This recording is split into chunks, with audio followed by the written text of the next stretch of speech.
Morning. Welcome to BPSC Concept Wala newspaper analysis. Today we are going to analyze the Indian Express dated September 14, 2024 and the day is Saturday. तो सबसे पहले headlines को देखते हैं। पहली headline ये है कि दिल्ली वालों के लिए खुशखबरी है।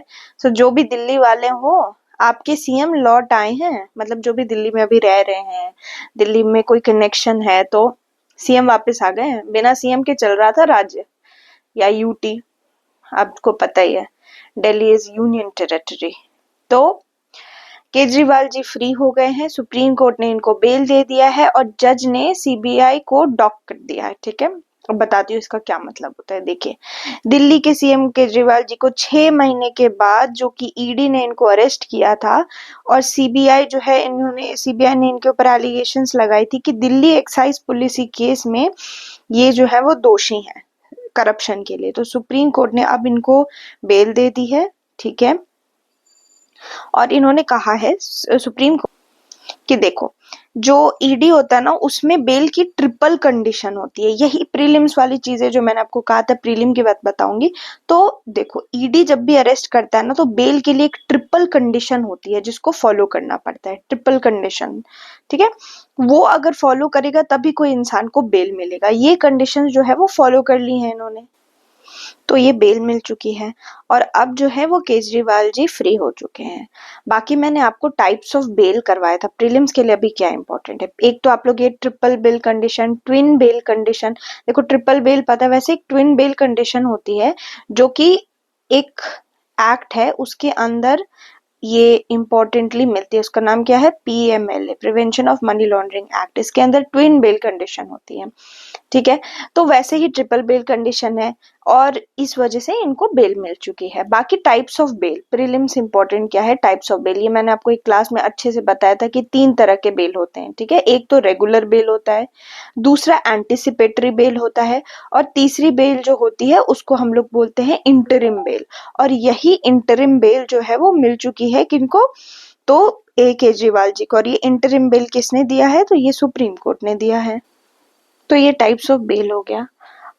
जब आपको टाइप्स ऑफ बेल बताई थी मैंने, तो मैंने बताया था रेगुलर बेल तब मिलता है जब कोई इंसान जो है वो अरेस्टेड होता है या पुलिस कस्टडी में होता है। ठीक है, उसके बाद आती है दूसरी चीज, वो है इंटरिम बेल। इंटरिम बेल मिलता है शॉर्ट पीरियड के लिए। ठीक है, ये मिलता है before hearing the grant for bail, bail से पहले। ठीक है, ओ आई एम सो सॉरी, मैंने आप लोग को इंटरिम बेल बोला ना, सॉरी, इनको रेगुलर बेल मिल गया। पहले भी सुप्रीम कोर्ट इंटरिम बेल दे चुका है केजरीवाल जी को, लेकिन इस बार रेगुलरली बेल मिल गया।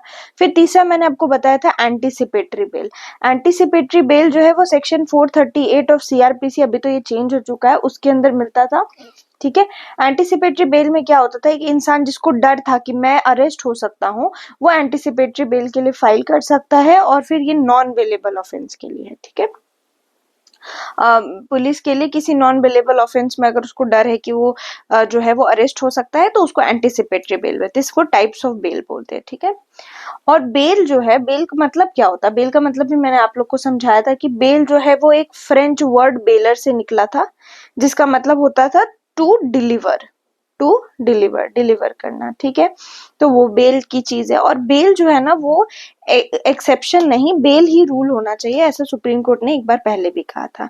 नेक्स्ट न्यूज ये है कि गोवा जो है वो विदड्रॉ करेगा land use application if illegalities found, union minister नायक।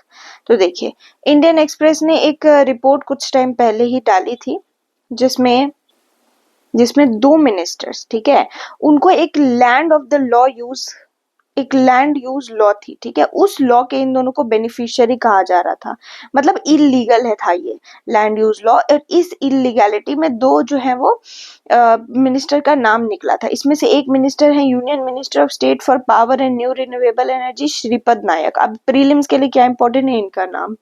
ठीक है, तो इन्होंने कहा कि अगर कोई इलीगैलिटीज मिलती है तो मैं अपना एप्लीकेशन जो है इस लैंड यूज का विदड्रॉ कर दूंगा, ऐसा इन्होंने कहा है।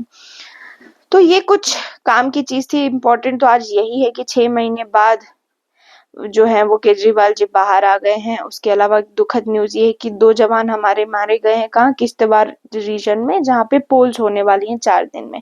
तो अब आपके लिए यहाँ पे क्या इम्पोर्टेंट है एक तो किश्तवाड़ रीजन कहाँ पे है, तो ये जम्मू कश्मीर है, ये इंपॉर्टेंट है। जम्मू कश्मीर में कोई रीजन है जैसे दोदा, किश्तवाड़, श्रीनगर, ये कुछ रीजन है जम्मू कश्मीर के। तो ये कुछ इंपॉर्टेंट न्यूज थी। चलिए अब हम लोग डिटेल में अंदर देखते।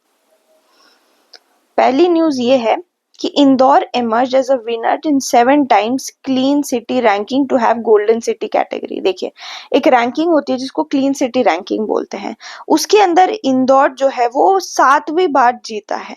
आपको पता ही होगा, union housing and urban affairs minister, अब देखिए प्रीलिम्स के लिए क्या इंपॉर्टेंट है, मनोहर लाल खट्टर, उन्होंने कहा है कि स्वच्छता रैंकिंग जो है उसमें अब एक सेपरेट कैटेगरी डाली जाएगी उस सिटी के लिए जो कई बारी से, बहुत बार से रैंक 1 ला रहा है, ठीक है, ताकि कंपटीशन से भी वो आगे चला जाए, और उसको हम लोग क्या कहेंगे, गोल्डन सिटी कैटेगरी, ठीक है। ये इंपॉर्टेंट इसलिए है क्योंकि अगर कोई इंसान बार बार फर्स्ट कर रहा है तो उसको क्या वो मिलेगा इंसेंटिव, कुछ टाइम बाद वो फर्स्ट रह के मोनोटोनस हो जाएगा, तो उसको एक नई चीज दो ना जिससे उसको लगे कि हाँ मैं फर्स्ट हो रहा हूँ तो कोई फायदा है, तब उसको मिलेगा गोल्डन सिटी कैटेगरी, ठीक है। जिसके ऊपर जो चीज मैं कह रही थी वो यहाँ भी लिखा हुआ है कि अगर कोई इंसान बार बार फर्स्ट आता है तो कुछ टाइम बाद वो सोचेगा मैं एफर्ट ही क्यों डालूं, मैं तो फर्स्ट आ ही रहा हूँ, तो एक चीज बढ़ानी पड़ेगी ना, और उसी के अंदर ये गोल्डन सिटी क्लब की कैटेगरी लाई जाएगी।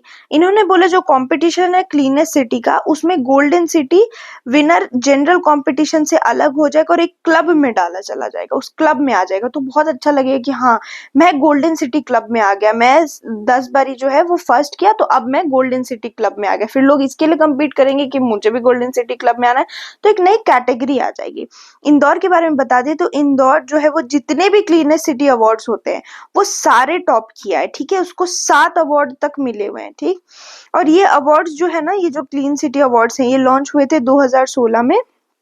इसमें डिफरेंट कैटेगरी है, large city, small city, Ganga town, cantonment board. तो ये इंपॉर्टेंट हो गई कि कौन कौन सी कैटेगरीज हैं, ठीक, अलग अलग कैटेगरीज है जिसमें क्या क्या आ जाता है, large city, small city, large city, small city, Ganga towns और कैंटोनमेंट बोर्ड। तो अलग अलग कैटेगरी हो गई तो अलग अलग अवार्ड्स मिलेंगे, है ना। मिनिस्ट्री और हाउसिंग अफेयर जो है वो इस अवार्ड को रिलीज करता है, मतलब इसके देखभाल। ये क्लीन सिटी अवार्ड किसके अंदर मिलता है, तो ये मिलता है स्वच्छ सर्वेक्षण। देखो स्वच्छ सर्वेक्षण क्या था, स्वच्छ सर्वेक्षण था आपका एक सर्वे कह सकते हैं, सर्वे क्या कह सकते हैं, सर्वे ही है, क्लीनलीनेस सर्वे था ये 2000, मिनिस्ट्री ऑफ हाउसिंग और अर्बन अफेयर जिसको मैं महुआ लिख रही हूँ, उन्होंने 2016 में इसको कंडक्ट करवाया था, स्वच्छ सर्वेक्षण, ठीक है। स्वच्छ सर्वेक्षण में जब सर्वे होता है उसके बाद रैंकिंग अवार्ड्स आती है जिसको स्वच्छ सर्वेक्षण अवार्ड बोलते हैं, और इसी के अंदर रैंकिंग है अलग अलग क्लीनेस्ट सिटी और इसकी कुछ रैंकिंग है। तो इसमें जो क्लीनेस्ट सिटी है वो आपको पता चल ही चुका है कि इंदौर 7 टाइम जीत चुका है, ठीक है, टॉप कर चुका है, बहुत ही साफ है। इंदौर सच में इतना खूबसूरत है ना, अगर आपको मौका मिले तो आप एक बार जाके जरूर देखें, ठीक है। ये रैंकिंग जो है ये सब 2016 से चलता आ रहा है, ठीक है। तो स्वच्छ सर्वेक्षण आपके प्रीलिम्स के लिए इंपॉर्टेंट हो गया, ministry of housing and urban affair के अंदर, और ये वर्ल्ड का लार्जेस्ट, सबसे बड़ा इंपॉर्टेंट चीज तो ये है कि this is world's largest urban sanitation and cleanliness survey. तो हम सोच सकते हैं हमारे इंडिया में कितनी अच्छी चीज है कि वर्ल्ड लार्जेस्ट है, दुनिया में किसी ने इतना बड़ा सर्वे नहीं कराया है, तो ये गर्व का हमारे लिए एक विषय है, ठीक है। तो ये इंपॉर्टेंट हो गया। अब देखो इंपॉर्टेंट ये है कि खट्टर जी ने अनाउंस तो किया है कि एक क्लीनलीनेस ड्राइव होगी सितंबर 17 से अक्टूबर 12 as a part of the Swachh Bharat mission and will target the cleaning of the 2 lakh locations. अब देखो इस तरह की चीजें होती है ना तो ही हमारा देश साफ सुथरा रह सकता है। सो सॉरी फंबल के लिए। जल शक्ति मिनिस्टर CR पाटिल ने कहा है कि स्वच्छ भारत मिशन ने 93% औरत जो है ना कंट्री की, उनको एक्सेस दिलाया है टॉयलेट को, as per world health organisation WHO की एक रिपोर्ट हो गई। तो ये डेटा भी कितना अच्छा और काम का हो गया आप लोगों के लिए, ठीक है। तो अब गोल्डन सिटी कैटेगरी ऐड हो जाएगी, तो एक नई चीज हो जाएगी गोल्डन सिटी कैटेगरी, तो ये बहुत एक इम्पोर्टेंट चीज हो जाएगी, और इंदौर जो है उसको एक नया पर्सपेक्टिव मिलेगा कि हाँ चलो मैं भी जो है ना वो अब इस क्लब में आऊंगा, तो ये बहुत बड़ी चीज हो जाएगी। तो ये इंपॉर्टेंट था आपके लिए। नेक्स्ट मूव ऑन करते हैं, वो है कि अभी आपको पता होगा एक मूवी आ रही है नेटफ्लिक्स पर, ठीक है। जो 1999 में एक एयरप्लेन हाईजैकिंग हुई थी जिसका नाम था IC-840, यहाँ पे अभी तक का इंडिया का सबसे खतरनाक जो बोलते हैं ना वो हाईजैकिंग क्या होता है, जब प्लेन में घुस जाते हैं, एरोप्लेन में कुछ टेररिस्ट वगैरह घुस जाते हैं और पूरी प्लेन को अपने अंदर काबू में डाल लेते हैं और बोलते हैं जो मर्जी होती है करवाते हैं। तो ये बहुत ही खतरनाक है। अगर आप लोगों को इंटरेस्ट है ना ऐसी हिस्टोरिकल चीजों में, तो आप लोग मूवी तो देखने का समय है नहीं हमारे पास, ठीक है, ये मैं बहुत अच्छे से समझती हूँ। पर हाँ, कुछ यूट्यूब पे 10-15 मिनट के ऐसे वीडियोस हैं इस हाईजैकिंग पे, बहुत अच्छे अच्छे यूट्यूबर्स ने बनाया, तो आप लोग जरूर देखें, ठीक है। अभी एक सीरीज जो आई है IC-8-140 कांदाहार हाईजैक, ये उसने सब कुछ डिटेल में बताया है, ठीक है। तो ये जब एग्जाम्स खत्म हो जाए तो आप लोग देख सकते हैं। ये 1999 में हुई थी और मैंने इसकी एक छोटी सी डॉक्यूमेंट्री भी देखी है, मैं आपको बता सकती हूँ बहुत ही खतरनाक थी। इसमें 2 लोगों की जान भी जा चुकी है और जो हाईजैकर्स थे उन्होंने जिसके लिए ये किया था, मसूद अजहर, उसको रिलीज करवा दिया और उसके बाद उस बंदे ने जो हैवॉक क्रिएट किया इंडिया के लिए वो हम कह ही नहीं सकते। चाहे वो पार्लियामेंट अटैक हो, चाहे वो पुलवामा अटैक हो, इन सब में उसका कहीं ना कहीं हाथ था और उसी को रिलीज करवाने के लिए हाईजैकिंग हुई थी, शॉर्ट में अगर मैं आपको बता दूं। लेकिन इंपॉर्टेंट न्यूज यहाँ पे ये है कि एस जयशंकर जी ने कहा कि उनके जो फादर थे, कौन थे उनके फादर, प्रीलिम्स के लिए भी इंपॉर्टेंट चीज क्या है, उनके फादर का नाम के सुब्रमण्यम था, ठीक है, जो कि एक स्ट्रेटेजिस्ट अफेयर एक्सपर्ट थे, वो भी इस फ्लाइट में थे, ठीक है। 1984 वाले हाईजैक फ्लाइट में, was on the flight in 1984 and he was part of the team handling the situation, ठीक है। तो ये सेम फ्लाइट पे थे ऐसा ये लोग कह रहे हैं, बिकॉज 1984 हाईजैकिंग। तो इस पर ही उन्होंने ये चीज बताई है कि हाँ उनके भी पिताजी इस पे थे। तो उससे जयशंकर जी क्या कहना चाह रहे कि इस वाली चीज में उनको ये पता चला जब कि एक फैमिली मेंबर और गवर्नमेंट दोनों का रोल पर्सपेक्टिव देख पाए। अगर किसी की फैमिली, आप चलो मान लेती हूँ मेरी कोई फैमिली मेंबर किसी ऐसी प्लेन में है जो हाईजैक्ट है और मैं वहीं की फॉर एग्जाम्पल कोई डिप्लोमेट हूँ, IAS या कुछ भी डिप्लोमेट हूँ, किसी टीम की, पुलिस में, कहीं पे भी हूँ, तो मेरी फैमिली मेंबर भी उसमें है एंड एज अ पर्सन, मैं एज अ ब्यूरोक्रेट या एज अ पुलिस ऑफिसर भी मैं वहां पे हूँ, तो मुझे दोनों पर्सपेक्टिव मिलता है कि नहीं। तो यही वाली चीज एस जयशंकर जी ने कहा था कि इनको ये दोनों पर्सपेक्टिव मिला था और ये बहुत ही बोल सकते हैं बहुत ही अलग चीज हुई थी, ठीक है। जयशंकर जी जो है वो पहले एक IFS ऑफिसर थे, आपको पता ही होगा, और बाद में ये जो है वो एक मिनिस्टर बने हैं रिटायरमेंट के बाद। तो इनके फादर का नाम इंपॉर्टेंट है, क्या नाम है, के सुब्रमण्यम, वो भी एक IAS ऑफिसर थे और स्ट्रेटेजिक इशू एक्सपर्ट थे। तो ये सारे कुछ इंपॉर्टेंट न्यूज हो जाती है, याद रखना है। IC-8-140 में इंडिया में हाईजैक हुआ था ये, जिसको कांदाहार हाईजैक भी बोल रहे हैं, एक कांदाहार में हुआ था इसलिए। नेक्स्ट मूव ऑन करते हैं। आपको पता है हमारी बुक है, आप देख सकते हैं, प्रीलिम्स की तरकश, इससे आप अपनी प्रैक्टिस कर सकते हो। Next, Vishy success performance of Indian team at chess olympiad. देखिए चेस, अब यहाँ पे क्या क्या इंपॉर्टेंट है, पहली चीज तो ये कि चेस ओलंपियाड हो रहा है कहाँ पे, तो बुदापेस्ट में। ये प्रीलिम्स के लिए इंपॉर्टेंट हो गया, कहाँ पे, बुदापेस्ट। अभी मुझे कमेंट सेक्शन में बताएं बुदापेस्ट है कहाँ, ठीक है, ये बहुत इंपॉर्टेंट है आप लोगों के लिए। किसी की कैपिटल है ये बुदापेस्ट, किसकी कैपिटल है। तो इंडियन चेस टीम यहाँ पे मार्क्स अपने बना रहा है, कैसे मार्क बना रहा है, तो इन्होंने पहले 2 राउंड में बहुत सारी विक्ट्री मिली। अब यहाँ पे इंपॉर्टेंट है कि इंडिया के टॉप चेस प्लेयर्स का क्या नाम है, ठीक है, ये इंपॉर्टेंट है आप लोग के लिए, यही प्रीलिम्स में पूछा जाएगा कि गुकेश, प्रज्ञनंदा, अर्जुन एरिगैसी, विदित गुजराती, ये सारे कुछ स्ट्रॉन्गेस्ट प्लेयर है हमारी कंट्री के, जिनको हमने चेस ओलंपियाड में, जिनको हमने चेस ओलंपियाड में भेजा है। और चेस ओलंपियाड बहुत ही प्रेस्टिजियस इवेंट है स्पोर्ट्स का, क्योंकि यहाँ पे नेशनल टीम के भी लोग आते हैं। अभी आपके लिए और एक इम्पोर्टेंट चीज ये है कि जो वर्ल्ड का बेस्ट अभी चेस प्लेयर है, वर्ल्ड्स बेस्ट चेस प्लेयर, उनका नाम है मैग्नस कार्लसन, ठीक है, क्या नाम है, मैग्नस कार्लसन। ये किस देश से बिलोंग करते हैं, तो मैग्नस कार्लसन जो है आपके नॉर्वे से बिलोंग करते हैं, ठीक है, इनको ही पीछे करना है अब हमें, नॉर्वे से बिलोंग करते हैं, ठीक है, नॉर्वे चेस टूर्नामेंट के।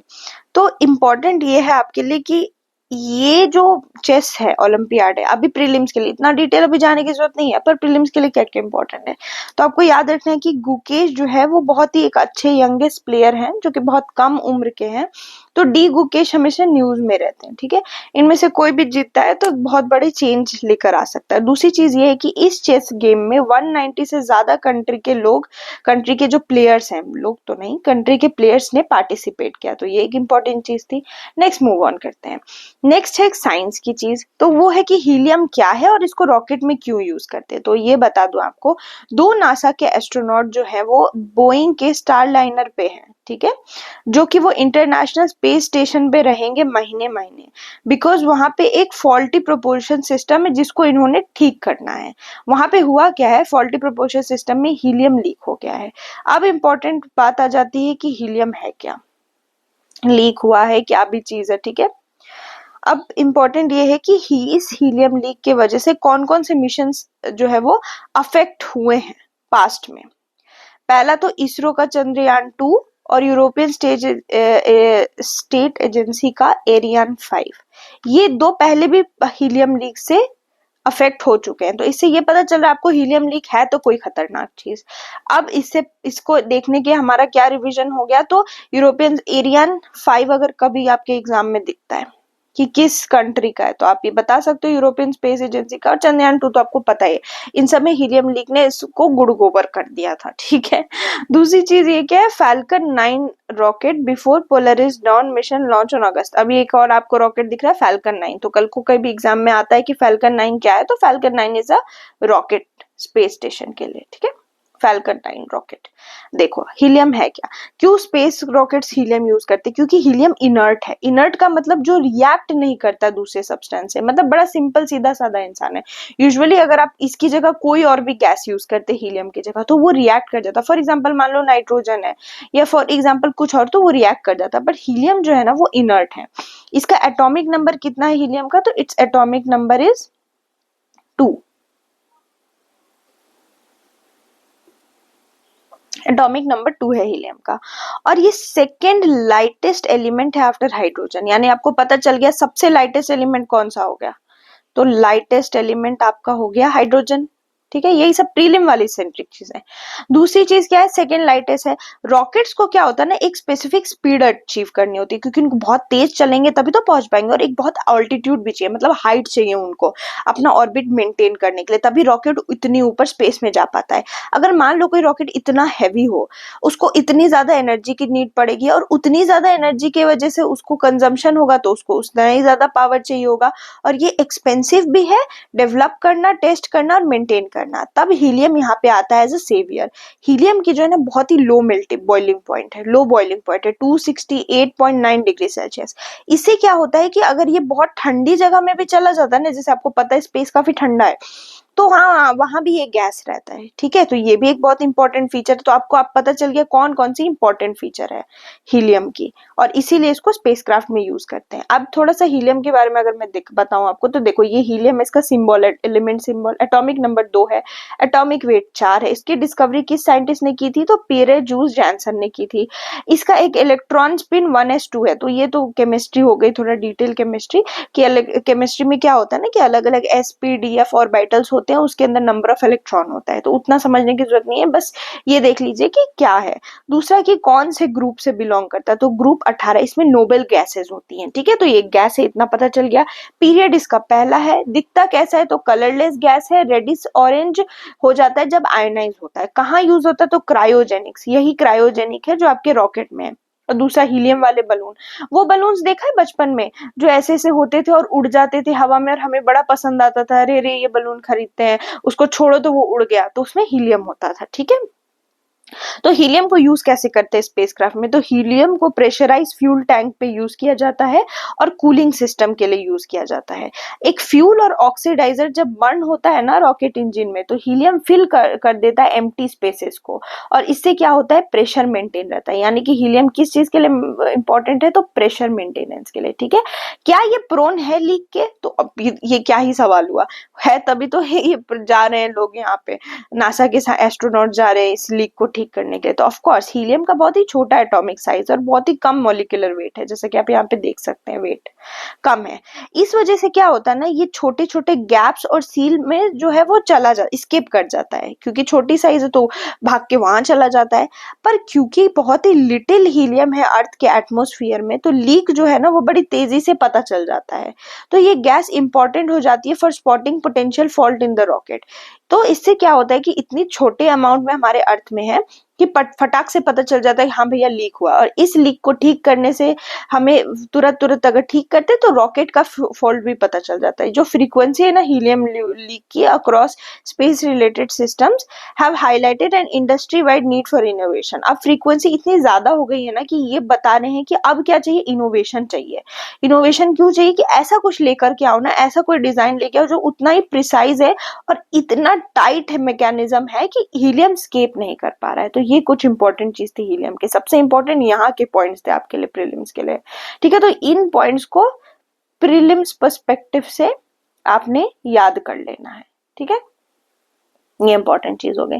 नेक्स्ट मूव ऑन करते हैं। Inflation has moderated but we still have distance to cover. Das, inflation moderate हो गया है पर हमें अभी भी बहुत दूर जाना है, ऐसा किसने कहा है? दास। कौन दास? तो शक्तिकांता दास। शक्तिकांता दास कौन है? तो आरबीआई के गवर्नर है। ठीक है, आरबीआई के गवर्नर है। आरबीआई के गवर्नर का सिलेक्शन जो है वो होता है किस तरीके से, वो आप मुझे कमेंट सेक्शन में बताएंगे। हाउ, वैसे बता तो मैं सकती हूँ आप लोगों को, बट ये चीज आप लोग देखिए, इससे आपकी रिवीजन होगी, क्योंकि RBI is very important. RBI से रिलेटेड चीजें आ जाती है एग्जाम में। ठीक है, तो हाउ इट इज डन ये आप मुझे कमेंट सेक्शन में बताएंगे। How is RBI governor selected? ठीक, तो आरबीआई के गवर्नर शक्तिकांता दास ने कहा है कि consumer price index inflation soften हो गया है 2 से 6% टॉलरेंस बैंड पे, पर अभी भी हमें डिस्टेंस कवर करना है। देखो क्या होता है ना, इन्फ्लेशन 2 से 6% रखना है, ये गोल होती है। ठीक, आरबीआई की गोल होती है कि इतना रखना है 2 से 6% का। तो अभी क्या हुआ ना, नेशनल स्टेटिस्टिक ऑफिस ने सीपीआई इन्फ्लेशन रिलीज किया। ये डेटा निकालता है नेशनल स्टेटिस्टिक ऑफिस इन्फ्लेशन का। सीपीआई का मतलब हुआ कंज्यूमर प्राइस इंडेक्स। ठीक, कंज्यूमर प्राइस इंडेक्स, ये अलग अलग गुड्स और सर्विसेज की जो है ना वो प्राइस रिलीज करता है और इन्फ्लेशन का पैरामीटर है। मतलब कल को आपको पूछा जाए इन्फ्लेशन कैसे मेजर करेंगे तो सीपीआई बताता है। सीपीआई कौन रिलीज करता है? तो एनएसओ करता है। ठीक, इस डेटा में क्या बताया गया है कि 3.65% जो है वो रिटेल इन्फ्लेशन अगस्त में था और 3.6% जुलाई में था। इन्फ्लेशन जो है अपने पीक पे कब गया था? देखो 2 से 6 होना चाहिए, पर 7.8% जो है 2022 में चला गया था, तो ये बहुत पीक है। लेकिन अभी जो है देखो रखना कितना होता है, टारगेट हमेशा गवर्नमेंट की होती है 2 से 6%, बेसिकली 4% के अराउंड टारगेट होता है, जिसमें प्लस माइनस 2 रखते हैं, ये टारगेट होता है इन्फ्लेशन का। ठीक है, ये टारगेट है फॉर इन्फ्लेशन कि जो है वो इन्फ्लेशन, एक मिनट, हाँ 4% प्लस माइनस 2%, इस लेवल में तो आज हम हैं। लेकिन इसका मतलब ये नहीं है कि ये खत्म हो गया। दूसरा प्री के लिए इंपॉर्टेंट चीज ये है कि फ्यूचर ऑफ फाइनेंस फोरम 2024 में गए थे कौन? इसको ऑर्गेनाइज किया था ब्रेटन वुड्स कमिटी सिंगापुर ने। तो अब ये आपके लिए प्रीलिम्स के लिए इंपॉर्टेंट रहता है कि फ्यूचर ऑफ फाइनेंस फोरम 2024 किसने ऑर्गेनाइज किया था? Brayton would committee Singapore. और इसको किसने इंडिया की तरफ से रिप्रेजेंट किया था? तो आरबीआई के गवर्नर ने रिप्रेजेंट किया था। यही सारी चीज है। अभी आप इस न्यूज़पेपर सेशन को ऐसा मान सकते हो कि ये आपके सुबह आपको पास टाइम नहीं होगा इतना पढ़ने लिखने का, क्योंकि न्यूज़पेपर वगैरह भी आपको रिवीजन करना है ये और ना, तो ये एक इंपॉर्टेंट ऐसे वीडियो बस चलते फिरते लगा लो, वॉक करो, अपना काम वाम करो और फिर आपका न्यूज़पेपर हो गया। ठीक है, इंपॉर्टेंट चीजें मैं ले आऊंगी आप लोगों के लिए, अभी इतना डिटेल जाने की जरूरत नहीं है, हम हैं आपके लिए। ठीक है, देखो आरबीआई जो है अपना इन्फ्लेशन जो है 4% प्लस माइनस 2 रखता है, इतना तो बता दिया मैंने आप लोग को। इस हाई अनसर्टेन, अभी इंपॉर्टेंट क्या है, इन्फ्लेशन ऐसे बढ़ता क्यों है? तो अभी आपको पता है इंटरनेशनली अनसर्टेनिटी आ गई है। क्यों? बहुत सारे रीजन है। पहले तो कोविड आया था, अब तो वो चला गया है। दूसरा रीजन क्या है? तो ये ग्लोबल क्राइसिस जो है, जो वॉर्स हो रही हैं, ग्लोबली वॉर्स वगैरह हो रही, कौन सी? इजराइल पैलेस्टीन हो गया, रशिया यूक्रेन हो गया, इन सब की वजह से इकोनॉमी को ना रिबाउंड करने में टाइम लगा इंडिया के, क्योंकि बहुत इश्यूज आ गए थे कोविड के टाइम से, जीडीपी वगैरह गिर गया था, लेकिन अभी हम लोग बेटर पोजीशन पे हैं। नेक्स्ट मूव ऑन करते हैं। तो देखो एआई, एआई का फुल फॉर्म क्या होता है? Artificial intelligence. चैट जीपीटी जो है, इस पे क्वेश्चन भी आया हुआ है हमारे बीपीएससी के प्रीलिम में, जीपीटी का फुल फॉर्म क्या है? ठीक है, जनरेटिव प्री ट्रांसफॉर्मर ये एग्जाम में आया था और बहुत बच्चों ने सही भी किया था। तो इससे इंपॉर्टेंट हो जाता है कि आपको पता चल रहा है कि साइंस एंड टेक में बीपीएससी क्वेश्चन पूछ रहा है, यहीं से आता है साइंस एंड टेक आपका। तो देखिए, एआई एक नया मॉडल लेकर आया जिसका नाम है ओपन एआई लेकर आया। चैट जीपीटी किसका है? ओपन एआई का है चैट जीपीटी, ठीक है। चैट जीपीटी जिस कंपनी ने बनाया उसका नाम ओपन एआई है। अब ये ओपन एआई 01 लेके आ रहा है। ये क्या है? ओपन एआई के बारे में आपको पता है, premier artificial intelligence research organisation है जो अपना एक लेटेस्ट एआई मॉडल लेके आएगा जिसका नाम होगा क्या? ओपन, एक मिनट, ये रेड कलर थोड़ा सा हो रहा है, मैं ब्लैक कर देती। तो जो ये एआई 01 है, ओपन एआई 01, ये क्या करेगा ना, अब ये सोचेगा, it will think before answering. अभी आप एआई से कुछ भी पूछते हो तो वो जिसको जो ट्रेनिंग दी होती है वो उस ट्रेनिंग पे अपना काम करता है, क्योंकि एआई को ट्रेन किया जाता है, उसको डेटा के साथ, कौन कौन चीज से ट्रेन किया जाता है? डेटा डाल के ट्रेन किया जाता है। जब डेटा आता है तो उसकी ट्रेनिंग होती है। लेकिन अब ये एआई 1 जो है वो थिंक करेगा, खुद से सोचेगा कि हाँ, ये जो डेटा मुझे मिला है ये डेटा सही भी है कि नहीं। ये जो मॉडल होगा ना, ये कौन से ऑर्गेनाइजेशन का? तो प्रोजेक्ट स्ट्रॉबेरी, ठीक है। तो प्रोजेक्ट स्ट्रॉबेरी आपके लिए इंपॉर्टेंट हो गया। प्रोजेक्ट स्ट्रॉबेरी जो कि एक एनोनिमस इंटरनेट रिसर्च ऑर्गेनाइजेशन है जो कि इंप्रूव करने में मदद करता है एआई की रीजनिंग कैपेसिटी को। ये कैसे मॉडल काम करेगा? तो ह्यूमंस की तरह, हम ह्यूमंस कैसे सोचते हैं किसी प्रॉब्लम को सॉल्व करने से पहले, इस तरह से ये भी थिंक करेगा। और थिंक करने के बाद इसको जो भी डेटा दिया जाएगा, अंधाधुंध वो डेटा पे वर्क नहीं करेगा, इसका आउटपुट चेक करेगा, अपने मिस्टेक से सीखेगा। It will learn from its mistake. और ये एआई में बहुत बड़ा रिवोल्यूशन लेके आएगा। पर मुझे ये रेवोल्यूशन के साथ साथ खतरनाक भी होता दिख रहा है। हमारी तरह सोचने लग जाएगा, कल को हमारी तरह काम करने लग जाएगा, तो थोड़ी खतरनाक चीज है। But not everything is scary, ठीक है। ओपन एआई जो है वो अब सेफ्टी के बारे में, अब ये मॉडल कितना सेफ होगा, तो देखो, ये इसको ये लोग सेफ बनाने की कोशिश करेंगे। क्यों? एक नए तरीके का ट्रेनिंग यूज करके, जिसमें ये लोग क्या करेंगे, अंडरस्टैंड करेंगे मॉडल को लो सेफ्टी के लिए। मतलब लो सेफ्टी के लिए जो रूल्स होते हैं उसको चेंज करके हाई सेफ्टी रूल्स लाए जाएंगे। आपको बता दूं, एक और यहाँ पे इस आर्टिकल में इंपॉर्टेंट चीज है, वो क्या है? वो है एआई जेल ब्रेकिंग।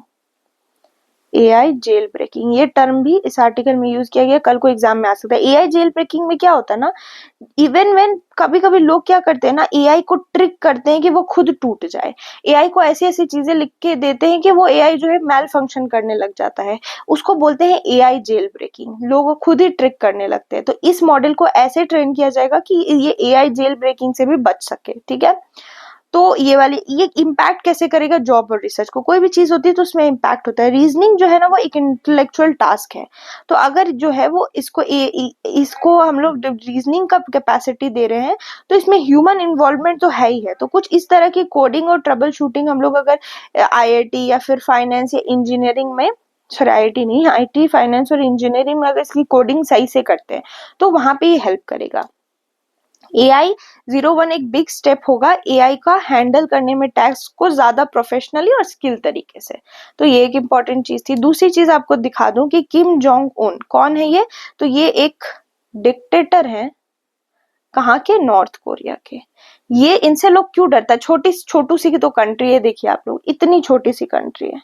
यहाँ ये देखो, ये छोटा सा नॉर्थ कोरिया है, पर इसकी चाइना भी इससे डरता है, यूएस भी इससे डरता है, इतनी बड़ी बड़ी कंट्रीज इससे डरती हैं। अपना इंडिया, और भी बड़ी बड़ी यूरोपियन कंट्रीज इससे डरती। क्यों? क्योंकि ये छोटू सा कंट्री, इतना न्यूक्लियर फैसिलिटी कहाँ से तो ले आए हैं ये लोग। न्यूक्लियर फैसिलिटी, नए नए बॉम्ब बनाते रहते हैं। जब देखो कोई ना कोई बॉम्ब ही है, जो है वो उसको प्रैक्टिस करते रहते हैं, उसको उड़ाते रहते हैं। कहीं हाइड्रोजन बॉम्ब, पता नहीं क्या क्या बॉम्ब की इन्होंने दावा भी किया, इनके पास इतने बॉम्ब्स, और सच में भी है कुछ कुछ, ठीक है। तभी बाकी कंट्रीज इनसे डरती है, और इनका डिक्टेटर किसी का नहीं सुनता है, सब डरते हैं इससे। तो ये एक और न्यूक्लियर फैसिलिटी में, और ये ऐसी पिक्चरें रिलीज कर देते हैं ऑर्डर आने के लिए।